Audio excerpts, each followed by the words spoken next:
Hi, I'm Kat, marketer turned brand storyteller. And I'm Candice, educator turned entrepreneur. And you're listening to Not Nice, Clever. We're two introverts who speak on stages around the country and work with top personal brands who also unapologetically require 24 to 48 hours of recovery time on the couch in our favorite sweats. All Netflix and no chill. And to be clear, we're not quiet or nice. Together, we're redefining what it means to be an introvert who means business. It's time to show up and show off. Are you in? In today's episode of Not Nice Clever, we are debriefing owning Manhattan from a brand strategist's perspective. We want to talk to you about some of the things that we saw that really stuck with us or that signified brand in some way, because I think sometimes our clever crew makes branding more challenging than it actually has to be. And if you're watching Owning Manhattan, you might have just missed some small things that to us really had an impact because they were shaping brand in some way. Yeah. And the place we want to start is naturally at the beginning. So in the first episode, Ryan starts off narrating. Do we need to say that, hey, might be a spoiler? Oh, Do we need to say that? If you haven't watched, there might be some spoilers in this episode, so you might want to watch and then come back. spoiler alert for the entire show, because I'm looking at like the notes we Yeah. jotted down here and we're going through literally all of it. Like Yeah. Band-Aids ripped off, like, thinking caps Yes. put on. Okay. So spoiler alert. Thank you for catching it. I didn't even think about that. I'm just like, let me share all the information. So first episode, it starts with Ryan in a voiceover sharing a moment he had with his grandfather when he was a boy. And he talks about this quote of his grandfather saying, like, you see that like cemetery there? And he's like, do you know who's in there? And Ryan's like, no. Like young 8-year-old Ryan is like, no, Grandpa, tell me. And his grandfather is like, there are mathematicians and scientists and teachers and like all these people. He's like, but do you know what that represents? And then like, baby Ryan, young Ryan is like, no, what does it represent? Like non-silver hair Ryan? No, I think Ryan was born with silver hair. That's true. He was straight out of the womb. The grandfather says that is a cemetery full of wasted potential. And he makes fun of himself in the voiceover. He's like, that's a lot to put on like an 8-year-old, the falsetto way that he like loves to do that. But then I just thought it was really interesting that of all the quotes, he's read lots of books. I'm sure he's listened to lots of podcasts. He's in these entrepreneurial masterminds. He's had lots of experiences. And for his show that he is headlining for the first time since $1 Million Listing, that's the quote he leads off with. So I have my thoughts, but Candice, what do you think that says about him as a person, the overall like brand and persona that he's built? Because it's a very different vibe than $1 Million Listing. Very much so. One thing that we always talk to our clients about is their why. Why are you doing this? Why does this matter to you? What is it that you desire that's making you take this path? Yeah. And so often people have a difficult time coming up with a why because they're thinking too close-mindedly. They're thinking about, and maybe in Ryan's case, if you asked him his why, you might expect him to say something about real estate. But the reality for Ryan is that real estate is just the vehicle. It's the vehicle that will allow him to have what he really wants. And you and I talked about this yesterday, Kat, offline, that really the thing that drives Ryan is legacy. And you got to see that in his storytelling, with his grandpa. You got to see that what really matters to him is that he leaves Xena in a better position than he was left in, right? Yeah. And he hopes the same for her. And like that is something that you see drive Ryan no matter what it is that he's doing. So even when he was a hand model or he was on a soap opera or all of the things that he was doing was in service to his real vision and goal, which is to make a name for himself and to leave things better than he had them. It's funny because I think when you find people that you align with, like whether it's in like friendships, business partnerships, romantic relationships, having something in common as it relates to your why, your purpose, your passion, the thing that drives you outside of your paycheck or your commission check in the example of a real estate agent, is what bonds you and binds you. And that's one thing that when that quote was shared, and he had shared a preview of the first part of the episode, Netflix don't hate him for this, but he did just like a little preview last year because that part was done. That was available, right? We're not. Anyway, I'm sorry. We might have to edit that out. We'll keep it in. Anyway, but like when he shared that quote, I was like, oh, we have that in common. I care about legacy. I care about like creating a better world for my stepdaughter because I'm going to be, this is like morbid, but like I'm going to be gone in like 60, 70 years, which is going to be a blink of an eye. But I want to have a kid myself, and I have nieces and nephews. I don't. I have second cousins. Sorry. I was thinking my cousins, we grew up like siblings. So I think that their kids are like my nieces and nephews. But like, I think about long-term generational like campground thinking. And so does he. He does it in a different way. And like the follow-up, which is why we are postulating that this is what we think that he is driven by, is because he said, and that was the day or the moment that I decided to not live an ordinary life, but to live an extraordinary one. And I was like, oh, Yes. that hit me. Me too. And I try to say this all the time, but all of these things are just decisions. You just decide that you want this, Yeah. and then you do it. You just make it happen. You don't have Mm-hmm. to wait for anyone to open a door for you or grant you permission. Like these are all just decisions. Maybe last week or 2 weeks ago, Ryan, he was on a panel and he posted a reel about this. And he said, the best advice that I can give you is that nobody knows what they're doing. And it's so true because at every level of business, at every level of the different types of entrepreneurs that I help, Mm-hmm. people still need help. People still Always. don't know what they're doing. And it's just the people who are more courageous, more brave, say yes more often, Mm-hmm. that are the ones that you admire. They look at the unknown as a challenge or like a puzzle to be solved, not as like this life-threatening thing that they have to stay away from and like they have to stay within the confines of their comfort zone. It was like a moment. It was a big one. And I really liked it. And that one thing I wish as a strategist, right? I would have liked some symmetry and a callback to that quote at the end of Yeah. the season. Because then we kind of got into more like people drama and we We kind did, of which I'm lost the not sentiment a little necessarily bit. there for. Yeah, exactly. Well, it has to be entertaining. It's Netflix. It does, right? Otherwise people are not going to watch it. So I totally get that. But that's a note, an editor's note from my perspective.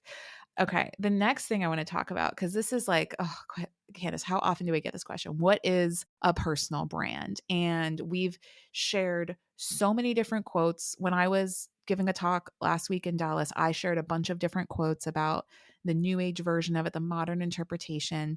But one term that's thrown around a lot in the show, Owning Manhattan, is that of your reputation and how important your reputation is, and that it takes years to build. Jess Taylor was saying that like reputation is years to build and seconds to destroy it. I think even in a separate scene, Ryan also said that. He also says how protective he is of the house, of our brand, of the company, right? He has to be. You have to be. We know the importance of that. But I think people conflate brand and reputation. And I feel that reputation is an important component of a brand, but it is not the entire thing. You know, I think it's one aspect of it, what people say about you, how they perceive you, what they believe you to believe in, but it's not everything. They're not synonyms, in my opinion. Interesting. Okay, so Yeah. as you know, my favorite quote when it comes to personal branding is by Rory Vaden. Yep. And he says, your brand is the digitization of your reputation. This is the first time I'm thinking this through, so forgive me. But No, let's do it. brand and reputation, we all know what a reputation is. People taught you to protect your reputation at all costs when you were growing up, right? Like that matters. Okay. I think where brand is different is that brand is probably more calculated than your reputation. You think your reputation just happens. And some people allow their reputation to just happen based on the choices that they make in their life and the path that they take and the people they hang out with and the decisions that they make, right? They just think their reputation just kind of exists outside of them. But when you're building a brand, You create a path that allows you to build the reputation that is necessary for people to trust you with their problem, their business, whatever.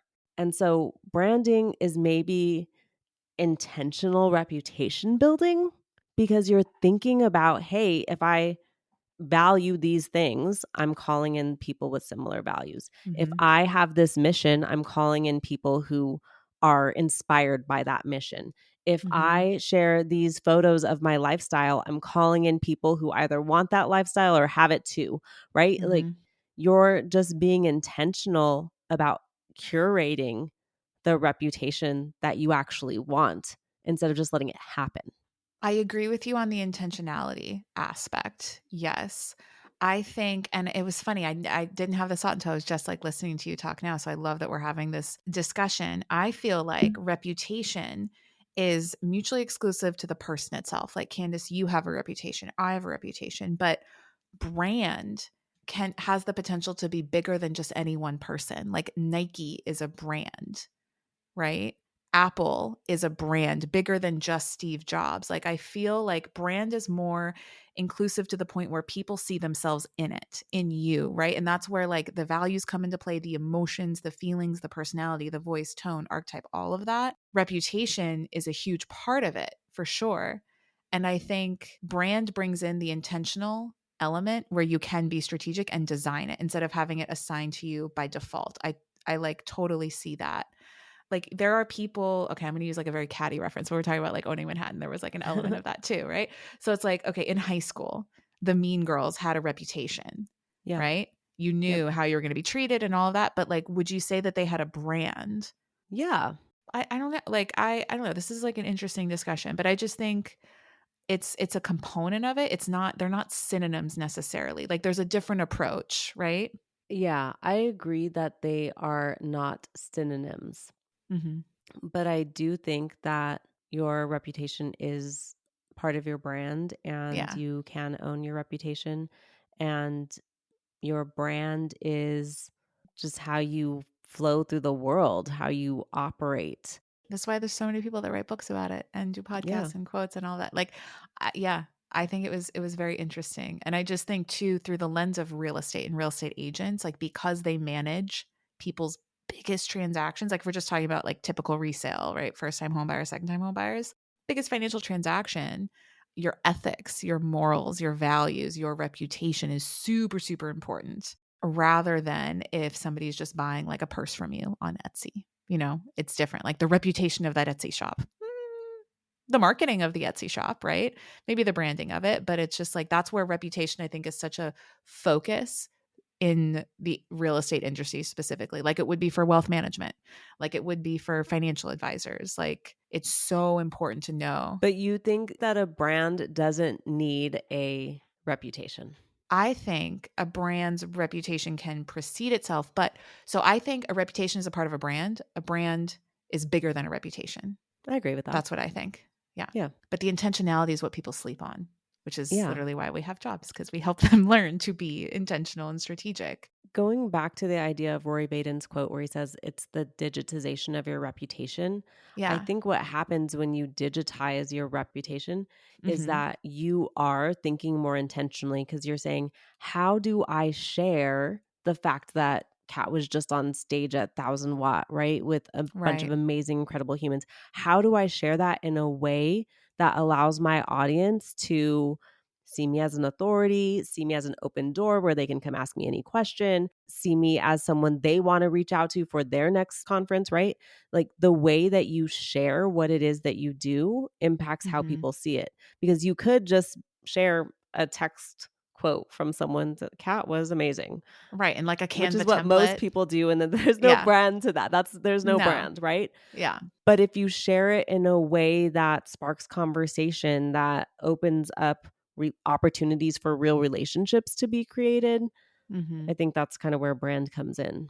I didn't think about that. I was looking at the quote at kind of like face value, but I can see how the act of going through digitizing, bringing what's happening offline to online, because branding, I said this in my talk last week, branding is as much about belonging as it is about like fueling and supporting your business. It is belonging. People will go to war over brands. They'll like pay more money for brands because they just have that like intrinsic, like, that's my people. That's my thing. Totally. And it's totally illogical, but Yeah. that's the power of emotion and branding. So that's interesting. I don't think we've ever discussed that. You say that quote all the time, but that I appreciate you like sharing that because that makes sense to me.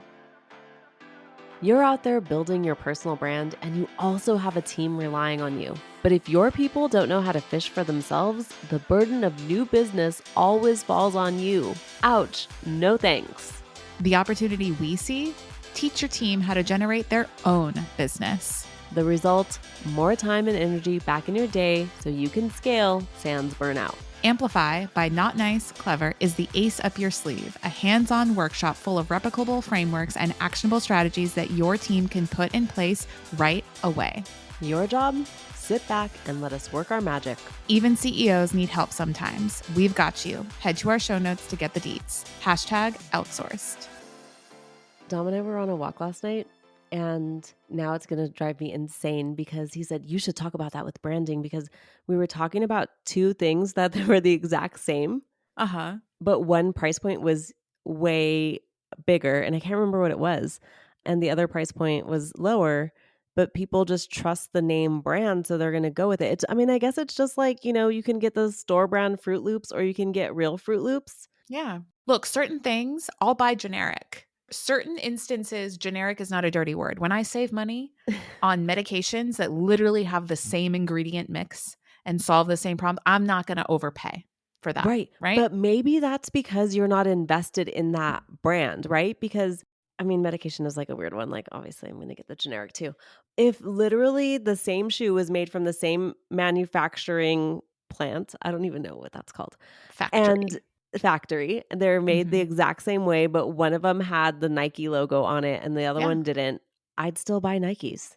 Yeah. That's just me, because it's like, I grew up with Nike. I don't know. Right. What does Nike mean to you? Nike inspires the inner hero. It's a call to arms. It's emotional. It's about just doing it, which is like, that's why I always tell you guys, make a decision, right? So I'm aligned with the values. And so even though one's $5 and one's $50, I'm going to pay the $50. And it might be the exact same materials, and it might be everything else exactly the same. But you know what? Everybody who sees you wearing those Flyknits, which by the way, the fuck is Flyknit? They totally, Chris brought that up. Chris Doe on our podcast months ago, he's like, they just literally made up a name for the same material. Yes. And yet sounds so much cooler. Oh, language, right? That's language. We're totally going down a rabbit hole here, but that's okay. Yes. This is like what our sessions are anyway. These are the questions we ask people. Yeah. Yeah. And Dom was talking about that too, is like, it's all about the way that you present something. Instead of calling it this, you call it this, and it sounds more official. And it's the same thing. You could choose to use the words that don't sound official, or you can choose to use the words that do. And it's going to change the way people perceive the value of the thing that you're offering. And some people might be annoyed by that. They might be like, oh, well, that's just shady. Well, it's not shady. It's because people buy based on perception, perceived value, emotions. Yeah. And if you study why people buy, then you should be investing in your brand. It's a smart play if you want to still be here next year or 5 years from now. Are we still talking about owning Manhattan? Or we were. I'm going to keep an eye on time because we know Clever Crew, we like to keep these fulls tight at like 30-ish minutes. Okay. We might need to do another one. Are we going to do a part? I did not expect that to become a whole but I'm so glad that we had that conversation. Yeah. By the way, guys, Candice and I literally do this all the time. Like, it's not just when we record episodes. Like, we'll go back and forth and this and that. Like, I screenshotted her. What was it on Chartable? We're trending in Portugal. We're in the top 100. Y'all have friends. Are you in Portugal listening right now? Thank you. Shout out to you. Please. Appreciate you. Also, what's it like to live there? Yeah. And DMS. Beautiful. Is it? Love Wait, have Portugal. You been? Oh, yeah. How did I not know that? They have these. We're definitely not talking about owning Manhattan anymore. Sorry to my Portuguese friends who are listening right now. Clever Crew, we love you. But I had the best donuts. That's the only way I can describe them, of my life in Portugal on the beach. And I still think about them, so that's huge. Malasadas? They're like that. Okay. They are like that. But I don't know what the Portuguese No, it says name is. Malasada is a Portuguese fried pastry from the Azores. Okay, It's a type of donut made of flattened rounds of yeasted dough covered with sugar and cinnamon. They look so good. You would totally go that's in it. on these. I could That's it. totally see you. Oh Yeah. my God. Yeah. Malasadas. Take me back Okay. to Portugal. Thanks for Google. Yeah. It's definitely not about owning Manhattan. Okay. What were our notes again? We're trending in Portugal, but moving on. We're trending in Portugal. Okay. Here's another interesting element. This goes toward, because I did a talk about this like back in March, how one's brand evolves and how evolution, just like talking about human nature, like your brand and your business doesn't need to evolve. If you want it to survive, it should probably evolve. But another like overarching storyline amidst all like the cattiness and the drama in the show was you had like this old guard of like the existing OG Serhant agents and then the new guard of like the TikTok agents. And we love a good battle. We love a good face off, right? We love a good dance off, sing off, whatever, riff off if we're talking about Pitch Perfect. But so I thought that was really cool because that's an element of your brand. Like, what does your brand represent? Are you seen as the old guard or the new guard? Which, by the way, everyone will be both of them at some point in their lives. That's Yeah. the harsh reality, I think, Yeah. that like we're faced with. The TikTok agents will eventually be the old guard, but not in the context of the show. So, like, Candice, what did you think about like this whole back and forth? I love it because I feel like we work with people in both camps. We do, And when those people can admit the other group has something that they need, there's so much opportunity for collaboration. right? You Because yes, bridge the but gap. you need to bridge the gap. That's literally going to be so powerful for new agents and more senior agents because they will grow together. And so maybe if you're a more senior agent and you didn't have to market yourself using any type of social media in the past and Great. brand wasn't really part of the conversation, it was just, put your head down and get to work and, knock on doors and cold call. Those things work. So I'm not knocking those things. They work. They do. Yeah. What we do supplements that. Yes, supplements. Exactly. And then if you're a new agent and you actually don't have the negotiation skills, you don't have the experience or knowledge in your Contract market, knowledge, you like, don't have yeah. contract knowledge, all of that. If you get that lead from TikTok, you will absolutely fumble it because you don't have the experience. So No. those new agents should be partnering with more senior agents so that they can make sure that they're learning the process and the transactions of real estate. And those more senior agents who maybe haven't leaned into the social media can learn how to leverage social media.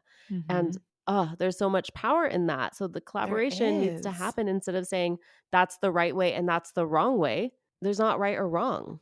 No, and I honestly, like, this is like a larger message that I think a lot of people just beyond real estate would benefit from. Admitting that no matter where you are, no matter how many awards you've gotten, no matter how long you've been in the biz, does not matter. You always have something to learn. Teachers come in all shapes and sizes and forms, right? Like you, if you are farther along in your journey and you get to be a mentor, you get to coach somebody and bring them up to speed and like take them under your wing, that's super rewarding, right? And then you also being able to learn what is new and exciting, put yourself back on the cutting edge instead of just resting on your laurels. And I'm not saying that anybody in the show is doing this, but I'm just saying in general, Yeah. don't think that you never have anything new to learn of speaking to everybody, Yeah. right? And who can help you? Who can you partner with? Like 2 weeks ago, we were on a call with Ryan and he was talking to brand strategists and a few other people on the call as well. Yeah. But he was just like, I want to hear from you guys. You're the ones that are working with agents. Tell me what we need to do going forward, how we need to get better. Like, what are the things from your perspective? He's not like, I know this is what I want you to do, Candice. Right. No, he's like, No, he was let's talk about it. listening. Yeah, he was Yeah. listening. And then responding and giving his insight, but listen first. Listen first. And maybe, Ryan has been brand building for 20 years, right? Probably even longer than that. Mhm. But it doesn't mean that he knows everything about brand building. And that is exactly why he partners with the people that he does. He has so many Mhm. incredible people on his team that help him to Oh, the continuously grow talent and we build. get to work with is Oh my gosh. insane. Coin. Can we shout out our friend Coin who's seen in the Yes. show? We love you, Yes. Coin. And we also did an episode with him. We'll link Ryan's episode that we did. We'll link Mhm. Coin's episode because he has a cameo. Trisha Lee's. Yeah, Trisha Lee's will link all of those there because it's Mm-hmm. all about surrounding yourself with people who can continuously help you grow. Mm-hmm. And, you're always a learner. You're always a learner and a teacher. Mm-hmm. I think adopting that beginner's mindset is key. It's so key. And it's a very abundantly mindset oriented too, like not being afraid of being left behind, but wanting to be hungry and wanting to be curious and wanting to always like, sharpen the tools you have in your toolkit, regardless of where the help is coming from. Like you guys, I don't know if you have also experienced this, kids, although I feel like you have. Having conversations with Will about food and about cooking. He said a quote the other day. He was like, because he was training a new chef at his restaurant, and he was like, anybody can mix ingredients in a bowl, but not everybody can create flavor and depth. And I was like, that's so good. Like I learn about how to better communicate what it is that I do through just talking with him. And he does not make his living in branding and marketing and consulting. He's a Yep. chef, Yeah. just always being open to it. Yeah, I think that's also huge is being able to learn from other industries because real estate could be so insular. Like you're only ever looking Yeah. at other real estate agents. But what if you looked at other industries and see how they operate and learn from them? Because I learned a ton from Dom too, just listening to him and how he operates his businesses and Hmm. just like we're learning too as we are investing more in real estate a bunch of new things and Yeah. being connected with new people and having new experiences, like now we know more questions to ask and Better questions. Yeah. better questions and all of the things that we just hadn't experienced. But I think all of this to say is like you should approach your brand with an open mind Hmm. and you should approach your business with an open mind and learn from a lot of different people and industries and take what makes sense for you and where you're going. Agreed. The next point, and maybe the last one, I don't know. Maybe we'll do a part two or follow up because I'm like very impressed at how much we have to say about this. But I guess that means we're in the right place. The idea of, and we kind of brought it up earlier about when you take somebody on under your wing and you mentor them, right? And you Mhm. show them the ropes and you partner with them and you're pouring into them, and then they leave you, and then they move on. And this goes back to one of our most historically popular episodes about what happens when you outgrow relationships or relationships end. So like, oh, probably one of the most tense scenes for me. Not even the scene where, again, spoiler alert, where like Jonathan got fired, but like the scene where Ryan's talking with Alyssa about how to deal with the fault, and then he's just like, "You do this," and obviously that's his perception of the situation. But like Candace, like how, yeah, that what mentoring somebody and then losing them. I mean, I think that you have to not think of it as losing them. The experience that you had mentoring them taught you things as well and changed you as a human being. And that investment of your time and energy is not going to waste. It still exists in the world, even if it's not directly serving you.